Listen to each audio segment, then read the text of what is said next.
AK64 ப்ராஜெக்ட்ட பத்தி director Adhik Ravichandran பார்த்தீங்கன்னா, இப்ப ரீசென்ட்டா ஒரு அப்டேட் ஒண்ணு குடுத்துட்டாருங்க. அதாவது படத்தோட ஷூட்டிங் வந்து பார்த்தீங்கன்னா, 2026 பிப்ரவரி மந்த்ல தான் ஸ்டார்ட் ஆகும் அப்படிங்கிற மாரி அபிஷியலாவே பார்த்தீங்கன்னா கன்ஃபார்ம் பண்ணியிருக்காரு. ஸோ அனௌன்ஸ்மென்ட் இப்போ வந்துரும், அப்போ வந்துரும் அப்படிங்கிற மாரி நம்ம ஏற்கனவே சொல்லியிருந்தோம். எல்லாம் போயிட்டு இந்த மாசம் கன்ஃபார்மா அப்டேட் வந்துரும் அப்படிங்கிற மாரி தான் நம்ம ஏற்கனவே சொல்லியிருந்தோம். இந்த நவம்பர் மாசமே பார்த்தீங்கன்னா முடிய போகுது. இன்னுமே அப்டேட் வந்து ரிலீஸ் பண்ணல.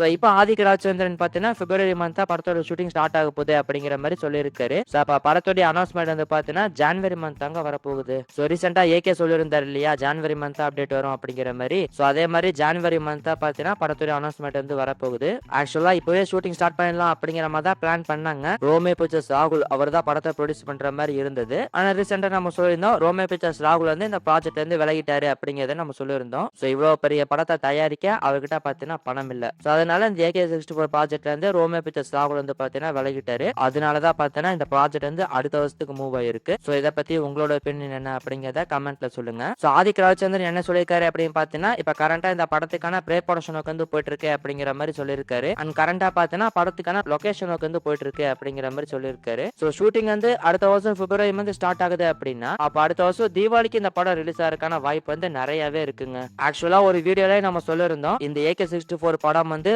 அடுத்த வருஷம் தீபாவளிக்கு வரதுக்கான வாய்ப்பு இருக்கு அப்படிங்கறத நம்ம சொல்லியிருந்தோம். சோ இப்ப இதெல்லாம் நடக்கிறத வச்சு பார்க்கும்போது ஆல்மோஸ்ட் கன்ஃபார்ம் ஆயிருச்சு. அடுத்த வருஷம் தீபாவளிக்கு தான் இந்த AK64 படம் பார்த்தீங்கன்னா ரிலீஸ் ஆக போகுது. So அடுத்த வருஷம் பொங்கலுக்கு ஜனநாயகன், தீபாவளிக்கு AK64. அடுத்த வருஷம் தளபதி ஃபேன்ஸ்க்குலாம் தரமான சம்பவம் காத்துட்டு இருக்கு. ஸோ இதை பத்தி உங்களோட ஒப்பீனியன் என்ன அப்படிங்கிறத கமெண்ட்ல சொல்லுங்க. ஸோ வீடியோவை கண்டினியூ பண்றதுக்கு முன்னாடி ஒரே விஷயம் மட்டும் நான் சொல்லிக்கிறேங்க. அதாவது நம்மளோட சேனல்ல பார்த்தீங்கன்னா சண்டே சண்டே ஒரு வீடியோ போடலாம் அப்படின்னு சொல்லிட்டு பிளான் பண்ணியிருக்கோம். அதாவது உங்களுக்கு வந்து சினிமா பத்தின கேள்விகள்லாம் இருக்கும் இல்லையா? அதாவது இந்த படத்தோட அப்டேட் எப்போ வரும்? இந்த படத்தோட அப்டேட் எப்போ வரும்? இந்த படத்தோட கலெக்ஷன் எவ்வளோ? அந்த படத்தோட கலெக்ஷன் எவ்வளோ? அப்படிங்கிற மாரி இந்த கேள்விகள்லாம் இருக்கும் இல்லையா? ஸோ அப்படியே உங்களுடைய கேள்விகள் எல்லாத்தையுமே பார்த்தீங்கன்னா, இந்த வாட்ஸ்அப் நம்பருக்கு அனுப்புங்க. ஸோ நீங்க கேட்குற கேள்விக்கான பதில் எல்லாத்தையுமே சண்டே சண்டே ஒரு வீடியோவா மேக் பண்ணி நம்மளோட சேனல்ல வந்து போடுவோம். ஸோ நீங்க வாட்ஸ்அப்ல அந்த கேள்விய அனுப்பும்போது, உங்களுடைய பேரு, அப்புறம் ஊரு அத மென்ஷன் பண்ணி அனுப்புனீங்க அப்படின்னா, அந்த கேள்விக்கான பதில வந்து நம்ம சேனல்ல சண்டே சண்டே சொல்லிருவோம். ஸோ இப்பவே உங்களுடைய கேள்விகள அந்த வாட்ஸ்அப் நம்பருக்கு அனுப்புங்க. தலைவர் 173 ப்ராஜெக்ட் எடுத்துக்கிட்டோம் அப்படின்னா, நம்ம ரீசெண்டா தான் சொல்லியிருந்தோம். டைரக்டர் ராம்குமார் பாலகிருஷ்ணன் அவரு தான் இப்ப ஃப்ரண்ட் ரன்னரா இருக்காரு. அவரு தான் இந்த படத்தை டைரக்ட் பண்றதுக்கான வாய்ப்பு இருக்கு அப்படிங்கிறதெல்லாம் நம்ம சொல்லியிருந்தோம் இல்லையா? சோ இப்ப இந்த ப்ராஜெக்ட் வந்து பாத்தீங்கன்னா ஆல்மோஸ்ட் கன்ஃபார்ம் ஆயிருச்சுங்க. சோ ராம்குமார் பாலகிருஷ்ணன் அவருடைய 2வது திரைப்படத்துல சூப்பர் ஸ்டாரை வச்சு டைரக்ட் பண்ண போறாரு. சோ கண்டிப்பா இது வந்து பாத்தீங்கன்னா அவருக்கு கிடைச்சிக்கிற பெரிய பெரிய வாய்ப்பு அப்படின்னு தாங்க சொல்லியாகணும். என்னதான் இந்த STR14 டிலே ஆனாலுமே அதுக்கு தகுந்த மாதிரி இன்னொரு தரமான ப்ராஜெக்ட் வந்து பாத்தீங்கன்னா அவருக்கு கிடைச்சிருச்சு. சோ இதை பத்தி உங்களோட ஒப்பீனியன் என்ன அப்படிங்கறத கமெண்ட்ல சொல்லுங்க.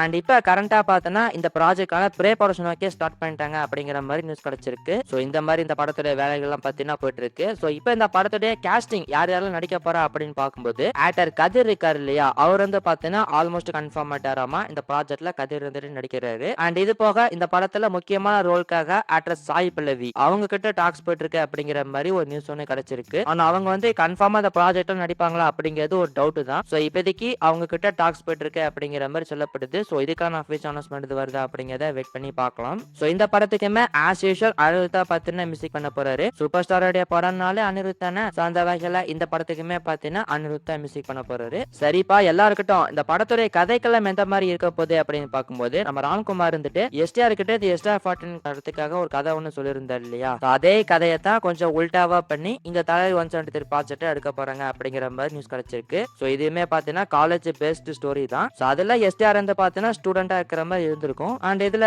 நம்ம சூப்பர் ஸ்டார் வந்து பாத்தீங்கன்னா ஏதாச்சும் ப்ரொஃபஸரா வரக்கான வாய்ப்புகள் இருக்கு. சோ கண்டிப்பா ஒரு நல்ல திரைப்படமா இது இருக்கும்னு நினைக்கிறேன். சோ இந்த ப்ராஜெக்ட பத்தி உங்களோட ஒப்பீனியன் என்ன அப்படிங்கறத இந்த வீடியோவுடைய கமெண்ட் செக்ஷன்ல சொல்லுங்க.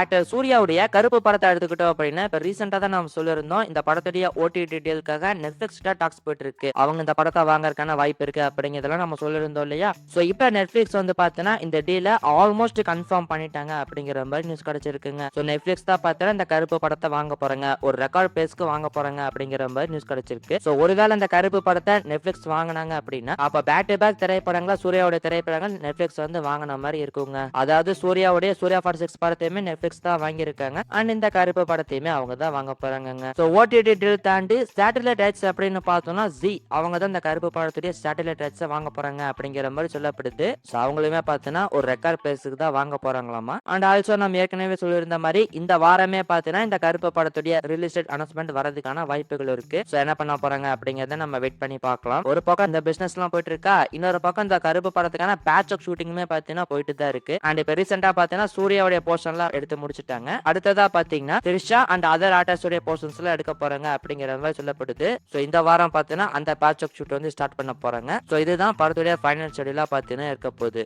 ஆக்டர் ஹரிஷ் கல்யாணுடைய 15வது திரைப்படத்துடைய டைட்டில் வந்து பாத்தீங்கன்னா இப்ப அபிஷியலா ரிவீல் பண்ணிட்டாங்க. சோ டைட்டில் வந்து பாத்தீங்கன்னா தாஷமக்கான் அப்படிங்கிற மாதிரி வச்சிருக்காங்க. அது என்ன போல தாஷமக்கான் அப்படின்னு கேட்டீங்கன்னா, இப்ப சென்னையில பாத்தீங்கன்னா தாசமக்கான் அப்படிங்கிற மாதிரி ஒரு பிளேஸ் ஒன்னு பாத்தீங்கன்னா இருக்கு. சோ அந்த பிளேஸோட பேர் தாசமக்கான் அப்படிங்கிற மாதிரி தான் வச்சிருக்காங்க. சோ மேபி அந்த ஏரியா சம்பந்தப்பட்ட ஒரு கதைக்களமா தான் இந்த படத்துடைய கதைக்களம் இருக்க போகுதுன்னு நினைக்கிறேன். லிஃப்ட் படத்துடைய டைரக்டரான வினித் வரப்பிரசாத் அவர் தான் அந்த படத்தை டைரக்ட் பண்றாரு. சோ ஷூட்டிங் வந்து பாத்தீங்கன்னா ஆல்மோஸ்ட் முடிஞ்சிருச்சு. சோ ஹரிஷ் கல்யாணுக்கு பார்க்கிங் லப்பர் பந்து அப்படின்னு சொல்லிட்டு 2 வெற்றி படங்கள் கிடைச்சிச்சு. அண்ட் டீசல் படம் பாத்தீங்கன்னா அந்த அளவுக்கு போகல. அண்ட் அந்த வகையில இந்த தாசமக்கான் திரைப்படம் எப்படி இருக்க போகுது அப்படிங்கறத நம்ம வெயிட் பண்ணி பார்ப்போம்.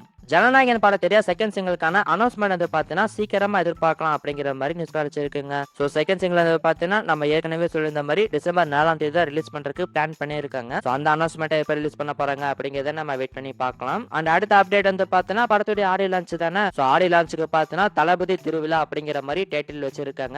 ரொம்ப கிராண்டான ஒரு ஈவெண்டா தான் அதை ஆர்கனைஸ் பண்ணிருக்காங்க. சோ இது போக இந்த படத்தை பத்தி லேட்டஸ்டா வர நியூஸ் என்ன அப்படின்னு பாத்தீங்கன்னா ஆக்ட்ரஸ் சம்யுக்தா. சோ இவங்க ரீசெண்டா பாத்தீங்கன்னா மிடில் கிளாஸ் அப்படிங்கிற படத்துல நடிச்சிருந்தாங்க. அண்ட் அதுல அவங்களோட பெர்ஃபார்மன்ஸுமே சூப்பரா இருந்தது. சோ அவங்க பாத்தீங்கன்னா இந்த ஜனநாயகன் படத்திலுமே ஒரு கேரக்டர் பண்ணிருக்காங்க அப்படிங்கிற மாதிரி நியூஸ் கிடைச்சிருக்கு. சோ எந்த மாதிரி கேரக்டர் அப்படிங்கறத வெயிட் பண்ணி பார்க்கலாம். அண்ட் இந்த ஜனநாயகன் படத்துடைய தெலுங்கு வெர்ஷன் தியேட்ரிக்கல் ரிலீஸ் வந்து பாத்தீங்கன்னா சித்தாரா என்டர்டைன்மெண்ட் அவங்க தான் வாங்கியிருக்காங்க. சோ ரீசெண்டா பாத்தீங்கன்னா நாகவம்சி அவரை வந்து கன்ஃபார்ம் பண்ணிட்டாரு. அண்ட் ஜனநாயகன் படத்துடைய அடுத்த அப்டேட் வந்து பாத்தீங்கன்னா படத்துடைய செகண்ட் சிங்கிள் தான். சோ அந்த செகண்ட் சிங்கிள் எப்ப ரிலீஸ் பண்ண போறாங்க அப்படிங்கறத வெயிட் பண்ணி பார்ப்போம். ராகவா லாரன்ஸ் உடைய பென்ஸ் படத்தை எடுத்துக்கிட்டோம் அப்படின்னா ஆக்டர் நிவின் பாலி அவரோட போர்ஷனை வந்து எடுத்து முடிச்சிட்டாங்க அப்படிங்கிற மாதிரி அபிஷியலா வந்து கன்ஃபார்ம் பண்ணிட்டாங்க. சோ இந்த படத்துல நிவின் பாலி பாத்தீங்கன்னா ஒரு டெட்லியான வில்லனா வர போறாரு. அண்ட் அவருடைய கேரக்டருக்காக ஒரு ப்ரோமோ ஒன்று ரிலீஸ் பண்ணியிருந்தாங்க இல்லையா. சோ அதுலயே அவருடைய கேரக்டர் வந்து டிஃபரெண்டா இருக்க போகுது அப்படிங்கிறது தெரிஞ்சது. அண்ட் இந்த எல்சியோட வில்லன்ஸ் எல்லாமே பாத்தீங்கன்னா தரமா தான் இருந்திருக்காங்க. அண்ட் அந்த வகையில நிவின் பாலி எந்த மாதிரி வில்லனா வர போறாரு அப்படிங்கறத நம்ம வெயிட் பண்ணி பார்க்கலாம். சோ இதை தாண்டி லாரன்ஸ் வர்சஸ் நிவின் பாலி இந்த ஃபேஸ் ஆஃப் வந்து இந்த படத்துல எப்படி இருக்க போகுது அப்படிங்கறத வெயிட் பண்ணி பார்க்கணும். அண்ட் அதே மாதிரி இந்த பென்ஸ் படத்துல எல்சியூவை எப்படி கனெக்ட் பண்ண போறாங்க அப்படிங்கிறதுமே ஒரு இன்ட்ரெஸ்டிங் ஃபேக்டரா தான் இருந்துட்டு இருக்கு. சோ கண்டிப்பா அதெல்லாம் தரமா தான் இருக்கும்னு நினைக்கிறேன். சோ இந்த பென்ஸ் படம் எப்ப ரிலீஸ் ஆக போகுது அப்படின்னு பார்க்கும்போது எனக்கு தெரிஞ்சு 2026 செகண்ட் ஹாஃப்ல தான் ரிலீஸ் ஆகிற மாதிரி இருக்கும்னு நினைக்கிறேங்க. ஏன்னா 2026 சம்மருக்கு பார்த்தீங்கன்னா காஞ்சனா 4 வந்து ரிலீஸ் ஆகுது. சோ அப்படி இருக்கும்போது பென்ஸ் படம் பார்த்தீங்கன்னா ஃபர்ஸ்ட் ஹாஃப்ல ரிலீஸ் ஆகான வாய்ப்பு வந்து கிடையாது. சோ 2026 செகண்ட் ஹாஃப்ல அந்த படம் வந்து ரிலீஸ் ஆயிரும். சோ இந்த படம் எப்படி இருக்க போகுது அப்படிங்கறத நம்ம வெயிட் பண்ணி பார்ப்போம். ஆக்டர் விஜய் சேதுபதி பார்த்தீங்கன்னா பூரி ஜெகநாத் இயக்கத்துல ஒரு படம் பண்றாரு இல்லையா. சோ அந்த படத்தோட ஷூட்டிங் வந்து பார்த்தீங்கன்னா இப்ப கம்ப்ளீட் பண்ணி முடிச்சிட்டாங்க. சோ இதை பார்த்தீங்கன்னா அபிஷியலாவே இப்ப கன்ஃபார்ம் பண்ணிட்டாங்க. அண்ட் சீக்கிரமாவே பார்த்தீங்கன்னா இந்த படத்தோட டைட்டிலுமே ரிவீல் பண்ண போறாங்க அப்படிங்கிற மாதிரி நியூஸ் கிடைச்சிருக்கு. ஆக்சுவலா டைட்டில் வந்து பார்த்தீங்கன்னா ஏற்கனவே ரிவீல் பண்ண வேண்டியது. அதுக்காக ஒரு டீசர் மாதிரி ரிலீஸ் பண்றதுக்கெல்லாம் பிளான் பண்ணிருந்தாங்க. ஆனா அந்த டைம்ல இந்த கரு ஸ்டாம்பேட் நடந்தது இல்லையா. சோ அதனாலதான் பார்த்தீங்கன்னா அந்த டைட்டில் வந்து ரிவீல் பண்ணல. அண்ட் இப்ப படத்தோட ஷூட்டிங்லாம் வந்து முடிச்சிட்டாங்க. அண்ட் சீக்கிரமா டைட்டில் வந்து ரிவீல் பண்ணுவோம் அப்படிங்கிற மாதிரி சொல்லியிருக்காங்க. சோ இதுக்கான அபிஷியல் அனௌன்ஸ்மெண்ட் வருதா அப்படிங்கறத வெயிட் பண்ணி பார்க்கலாம். அண்ட் விஜய் சேதுபதி பத்தி இப்ப லேட்டஸ்டா வர நியூஸ் என்ன அப்படின்னு பாத்தீங்கன்னா இது கன்ஃபார்ம்டா அப்படிங்கிறது கிளியரா தெரியல. அதாவது சூப்பர் ஸ்டாருடைய ஜெல் 2 படத்துல விஜய் சேதுபதி ஒரு முக்கியமான ரோல்ல நடிக்கிறாரு அப்படிங்கிற மாதிரி நியூஸ் கிடைச்சிருக்குங்க. சோ அவர் வந்து கன்ஃபார்மா இந்த படத்தில் நடிக்கிறாரு. அவரோட ரோல் வந்து ரொம்ப முக்கியமான ரோல்ல இந்த படத்துல இருக்க போகுது. பேட்ட படத்துக்கு அப்புறமா அகைன் வந்து சூப்பர் ஸ்டார் கூட விஜய் சேதுபதி நடிக்க போறாரு அப்படிங்கிற மாதிரி நியூஸ் கிடைச்சிருக்கு. ஆனா அது கன்ஃபார்மா அப்படிங்கிறது கிளியரா தெரியல. சோ இதுக்கான அபிஷியல் அனௌன்ஸ்மெண்ட் வருதா அப்படிங்கறத வெயிட் பண்ணி பார்ப்போம்.